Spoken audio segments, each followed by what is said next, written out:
नमस्कार दोस्तों। कहानियों की श्रृंखला में आज हम मुंशी प्रेमचंद द्वारा लिखित कहानी नेकी सुनेंगे। दोस्तों, अगर आपको मेरा चैनल पसंद आता है तो मेरे चैनल को सब्सक्राइब, लाइक और शेयर कीजिए। तो चलिए सुनते हैं नेकी। सावन का महीना था। रेवती रानी ने पाँव में मेहंदी रचाई, मांग चोटी संवारी और तब अपनी बूढ़ी सास से जाकर बोली, अम्मा जी, आज मैं भी मेला देखने जाऊंगी। रेवती पंडित चिंतामणि की पत्नी थी। पंडित जी ने सरस्वती की पूजा में ज्यादा लाभ न देखकर लक्ष्मी देवी की पूजा करना शुरू की थी। लेन देन का कारोबार करते थे, मगर और महाजनों के विपरीत खास खास हालतों के सिवा 25% से ज्यादा सूद लेना उचित न समझते थे।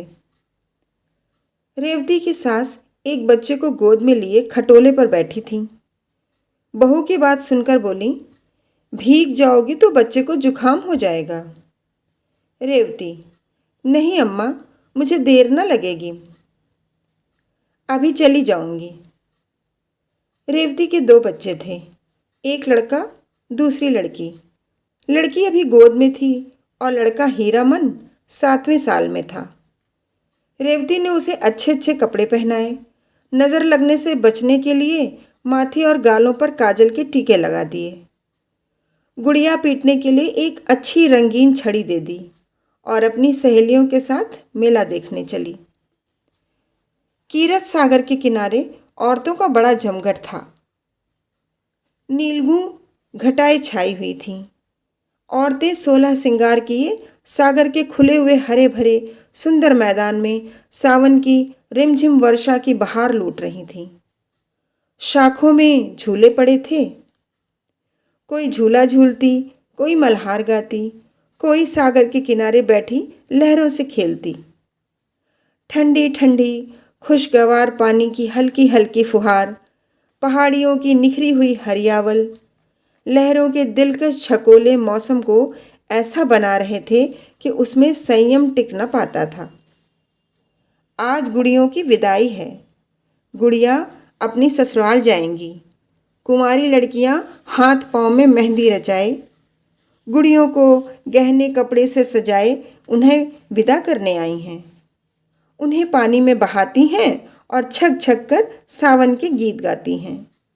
मगर सुख चैन के आंचल से निकलते ही इन लाड प्यार में पली हुई गुड़ियों पर चारों तरफ से छड़ियों और लकड़ियों की बौछार होने लगती है।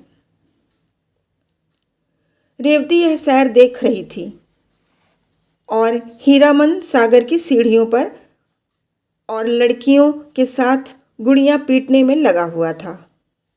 सीढ़ियों पर काई लगी हुई थी। अचानक उसका पांव फिसला तो पानी में जा पड़ा। रेवती चीख मारकर दौड़ी और सिर पीटने लगी। दम के दम वहां मर्दों और औरतों का ठट लग गया, मगर यह किसी की इंसानियत तकाजा न करती थी कि पानी में जाकर मुमकिन हो तो बच्चे की जान बचाएं। संवारे हुए बाल न बिखर जाएंगे, धुली हुई धोती न भीग जाएगी। कितने ही मर्दों के दिल में यह मर्दाना ख्याल आ रहे थे। 10 मिनट गुजर गए, मगर कोई आदमी हिम्मत करता नजर न आया। गरीब रेवती इधर उधर पछाड़े खा रही थी। अचानक उधर से एक आदमी अपने घोड़े पर सवार चला जाता था। यह भीड़ देखकर उतर पड़ा और एक तमाशाई से पूछा, ये कैसी भीड़ है? तमाशाई ने जवाब दिया, एक लड़का डूब गया है। मुसाफिर, कहाँ? तमाशाई, जहाँ वह औरत खड़ी रो रही है। मुसाफिर ने फौरन अपनी गाढ़े की मिर्जई उतारी और धोती कसकर पानी में कूद पड़ा। चारों तरफ सन्नाटा छा गया। लोग हैरान थे कि यह आदमी कौन है। उसने पहला गोता लगाया, लड़के की टोपी मिली। दूसरा गोता लगाया तो उसकी छड़ी हाथ लगी और तीसरे गोते के बाद जब ऊपर आया तो लड़का उसकी गोद में था। तमाशाइयों ने जोर से वाह वाह का नारा बुलंद किया। माँ दौड़कर बच्चे से लिपट गई। इसी बीच पंडित चिंतामणि के और कई मित्र आ पहुंचे और लड़के को होश में लाने की फिक्र करने लगे। आधे घंटे में लड़के ने आंखें खोल दी। लोगों की जान में जान आई। डॉक्टर साहब ने कहा, अगर लड़का 2 मिनट पानी में और रहता तो बचना असंभव था। मगर जब लोग अपनी गुमनाम भलाई करने वाले को ढूंढने लगे तो उसका कहीं अता पता ही न मिला।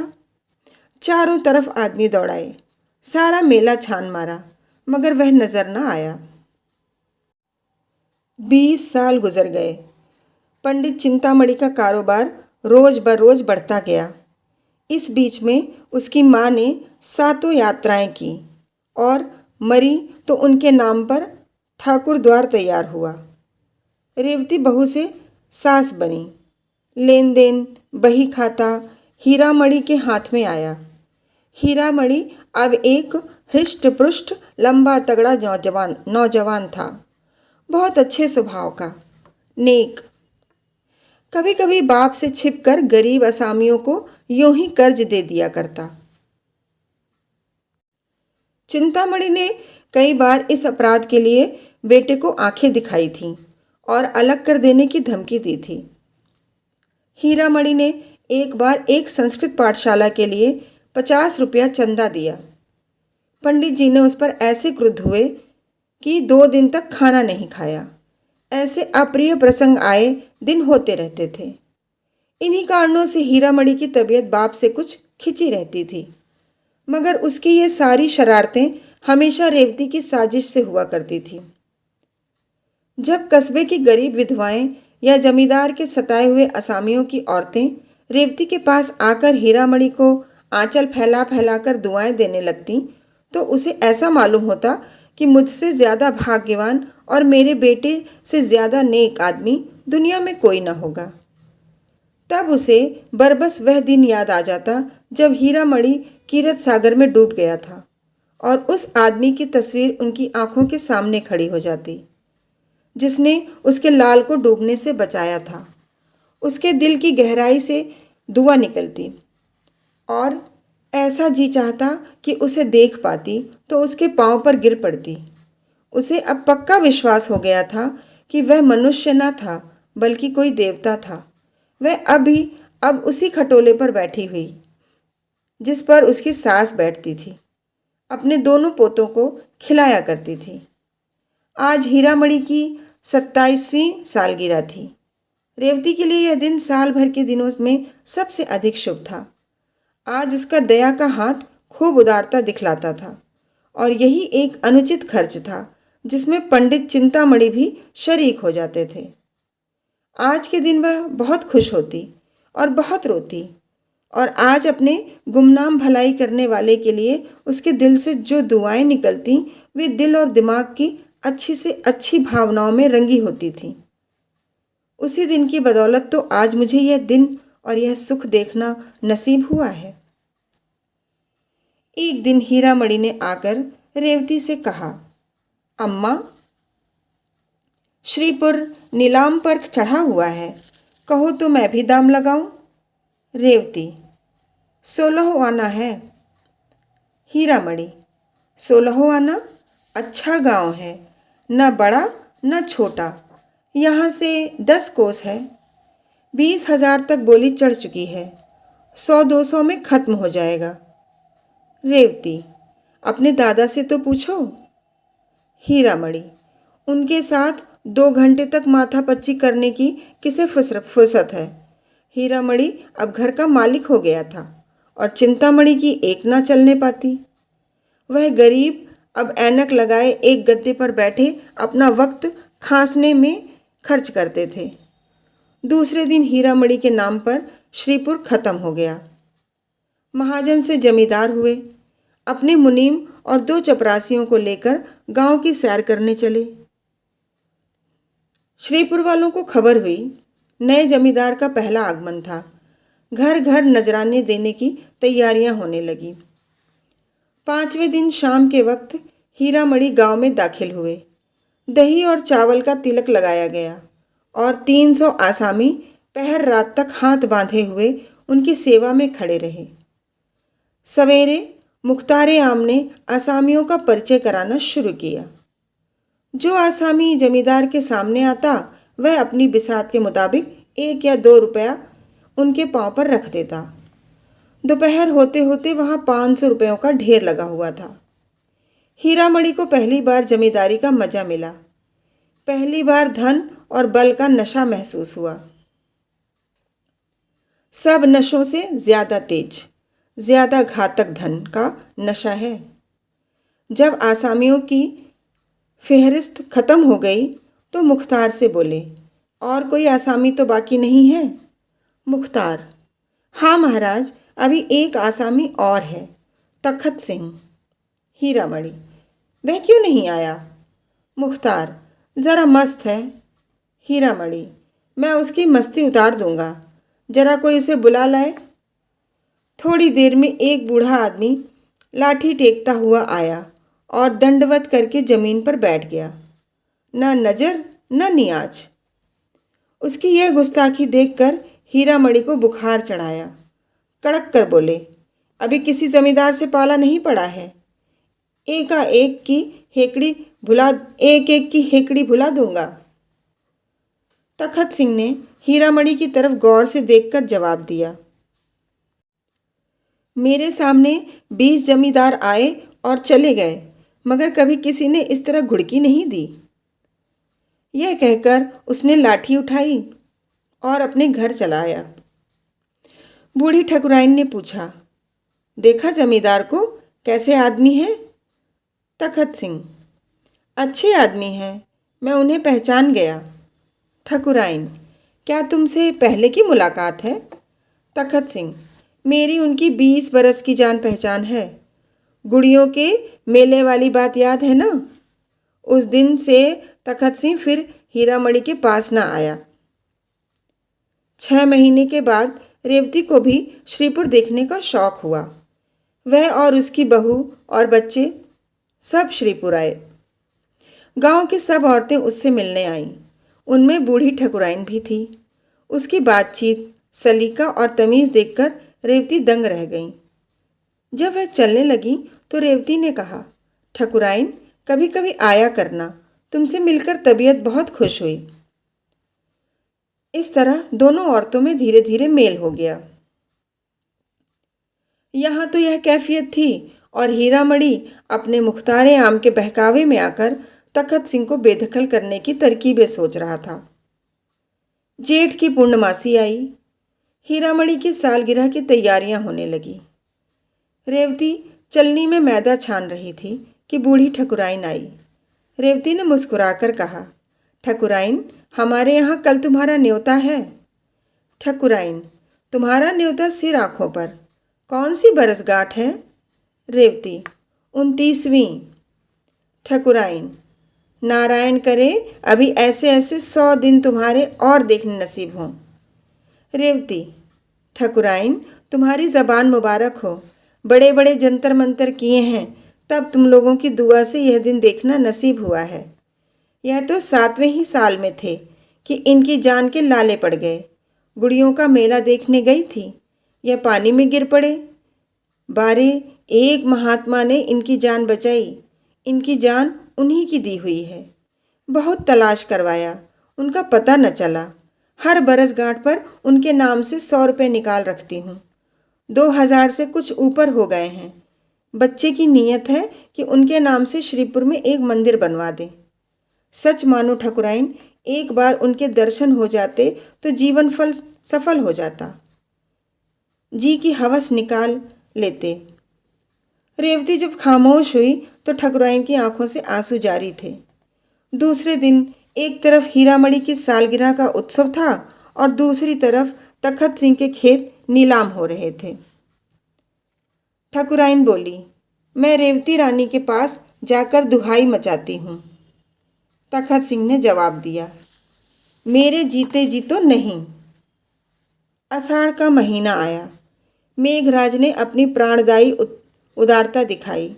श्रीपुर के किसान अपने अपने खेत जोतने चले। तखत सिंह की लालसा भरी आंखें उनके साथ साथ जाती, यहाँ तक कि जमीन उन्हें अपने दामन में छिपा लेती। तखत सिंह के पास एक गाय थी। वह अब दिन के दिन उसे चराया करता। उसकी जिंदगी की अब यही एक सहारा था। उसके उपले और दूध बेचकर गुजर बसर करता। कभी कभी फाके करने पड़ जाते। यह सब मुसीबतें उसने झेली, मगर अपनी कंगाली का रोना रोने के लिए एक दिन भी हीरामणि के पास न गया। हीरामणि ने उसे नीचा दिखाना चाहा था, मगर खुद उसे ही नीचा देखना पड़ा। जीतने पर भी उसकी हार हुई। पुराने लोहे को अपने नीच हट की आंच से न झुका सका। एक दिन रेवती ने कहा, बेटा, तुमने गरीब को सताया, अच्छा ना किया। हीरामणि ने तेज होकर जवाब दिया, वह गरीब नहीं है, उसका घमंड मैं तोड़ दूंगा। दौलत के नशे में मतवाला जमींदार वह चीज तोड़ने की फिक्र में था जो कहीं थी ही नहीं। जैसे नासमझ बच्चा अपनी परछाई से लड़ने लगता है। साल भर तखत सिंह ने ज्यों त्यों करके काटा। फिर बरसात आई। उसका घर छाया न गया था। कई दिन तक मूसलाधार मेघ बरसा तो मकान का एक हिस्सा गिर पड़ा। गाय वहां बंधी हुई थी, दबकर मर गई। तखत सिंह को भी सख्त चोट आई। उसी दिन से बुखार आना शुरू हुआ। दवा दारू कौन करता? रोजी का सहारा था, वह भी टूटा। जालिम बेदर्द मुसीबत ने कुचल डाला। सारा मकान पानी से भरा हुआ। घर में अनाज का एक दाना नहीं। अंधेरे में पड़ा हुआ कराह रहा था कि रेवती उसके घर गई। तखत सिंह ने आंखें खोली और पूछा, कौन है? ठकुराइन, रेवती रानी है। तखत सिंह, मेरे धन्य भाग, मुझ पर बड़ी दया की। रेवती ने लज्जित होकर कहा, ठकुराइन, ईश्वर जानता है मैं अपने बेटे से हैरान हूँ। तुम्हें जो तकलीफ हो मुझसे कहो। तुम्हारे ऊपर ऐसी आफत पड़ गई और हमसे खबर तक न की। यह कहकर रेवती ने रुपयों की एक छोटी सी पोटली ठकुराइन के सामने रख दी। रुपयों की झनकार सुनकर तखत सिंह उठ बैठा और बोला, रानी, हम इसके भूखे नहीं हैं। मरते दम गुनाहगार न करो। दूसरे दिन हीरामणि भी अपने मुसाहिबों को के लिए उधर से जा निकला। गिरा हुआ मकान देखकर मुस्कुराया। उसके दिल ने कहा, आखिर मैंने उसका घमंड तोड़ दिया। मकान के अंदर जाकर बोला, ठाकुर, अब क्या हाल है? ठाकुर ने धीरे से कहा, सब ईश्वर की दया है। आप कैसे भूल पड़े? हीरामणि को दूसरी बार हार खानी पड़ी। उसकी यह आरजू की तखत सिंह मेरे पाँव को आंखों से चूमे अब भी पूरी न हुई। उसी रात को वह गरीब, आज़ाद, ईमानदार और बेगरज ठाकुर इस दुनिया से विदा हो गया। बूढ़ी ठकुराइन अब दुनिया में अकेली थी। कोई उसके गम का शरीक, उसके मरने पर आंसू बहाने वाला न था। कंगाली ने गम की आंच और तेज कर दी। ज़रूरत की चीज़ें मौत के घाव को चाहे न भर सकें, मगर मरहम का काम ज़रूर करती हैं। रोटी की चिंता बुरी बला है। ठकुराइन अब खेत और चारागाह से गोबर चुन लाती और उपले बनाकर बेचती। उसे लाठी टेकते हुए खेतों को जाते और गोबर का टोकरा सिर पर रखकर बोझ से हाँफते हुए आते देखना बहुत ही दर्दनाक था। यहाँ तक कि हीरामणि को भी उस पर तरस आ गया। एक दिन उन्होंने आटा, दाल, चावल थालियों में रखकर उसके पास भेजा। रेवती खुद लेकर गई, मगर बूढ़ी ठकुराइन आंखों में आंसू भरकर बोली, रेवती, जब तक आंखों से सूझता है और हाथ पांव चलते हैं, मुझे और मरने वाले को गुनहगार न करो। उस दिन से हीरामणि को फिर उसके साथ अमली हमदर्दी दिखलाने का साहस न हुआ। एक दिन रेवती ने ठकुराइन से उपले मोल लिए। गांव में पैसे के 30 उपले बिकते थे। उसने चाहा कि उससे 20 ही उपले लूं। उस दिन से ठकुराइन ने उसके यहाँ उपले लाना बंद कर दिया। ऐसी देवियाँ दुनिया में कितनी हैं? क्या वे इतना न जानती थी कि एक गुप्त रहस्य जबान पर लाकर मैं अपनी इन तकलीफ़ों का खात्मा कर सकती हूँ, मगर फिर वह एहसान का बदला न हो जाएगा। मसल मशहूर है, नेकी कर और दरिया में डाल। शायद उसके दिल में कभी यह ख्याल ही ना आया कि मैंने रेवती पर कोई एहसान किया। यह वजहदार आन पर मरने वाली औरत पति के मरने के बाद 3 साल तक जिंदा रही। यह ज़माना उसने जिस तकलीफ से काटा उसे याद करके रोंगटे खड़े हो जाते हैं। कई कई दिन निराहार बीत जाते। कभी गोबर न मिलता, कभी कोई उपले चुरा ले जाता। ईश्वर की मर्जी। किसी का घर भरा हुआ है, खाने वाले नहीं, कोई यूं रो रो कर जिंदगी काटता है। बुढ़िया ने यह सब दुख झेला पर किसी के सामने हाथ नहीं फैलाया। हीरामणि की 30वीं सालगिरह आई। ढोल की सुहानी आवाज़ सुनाई देने लगी। एक तरफ घी की पुड़ियाँ पक रही थीं, दूसरी तरफ तेल की। घी की मोटे ब्राह्मणों के लिए, तेल की गरीब भूखे नीचों के लिए। अचानक एक औरत ने रेवती से आकर कहा, ठकुराइन, जाने कैसी हुई जाती हैं, तुम्हें बुला रही हैं। रेवती ने दिल में कहा, आज तो खैरियत से काटना, नहीं कहीं बुढ़िया मर न रही हो। यह सोचकर वह बुढ़िया के पास न गई। हीरामणि ने जब देखा अम्मा नहीं जाना चाहती तो खुद चला। ठकुराइन पर उसे कुछ दिनों से दया आने लगी थी, मगर रेवती मकान के दरवाजे तक उसे मना करने आई। रेह रहमदिल, नेक मिजाज, शरीफ रेवती थी। हीरामणि ठकुराइन के मकान पर पहुंचा तो वहां बिल्कुल सन्नाटा छाया हुआ था। बूढ़ी औरत का चेहरा पीला था और जान निकलने की हालत उस पर छाई हुई थी।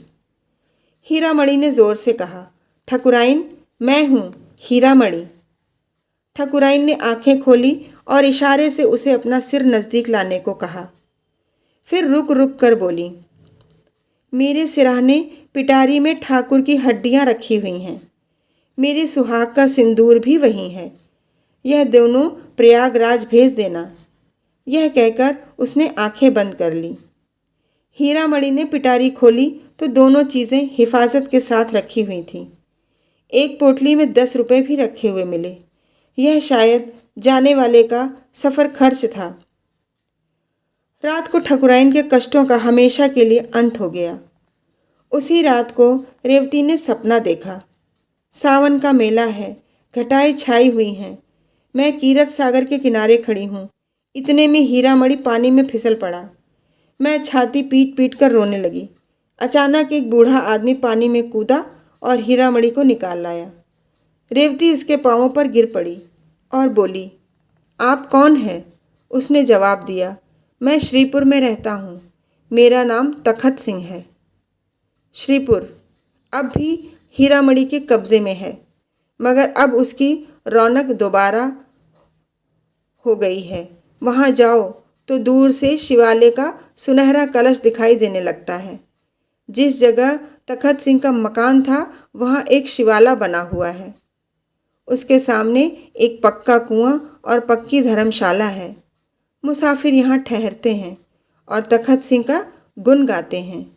यह शिवाला और धर्मशाला दोनों उसी के नाम से मशहूर हैं। धन्यवाद।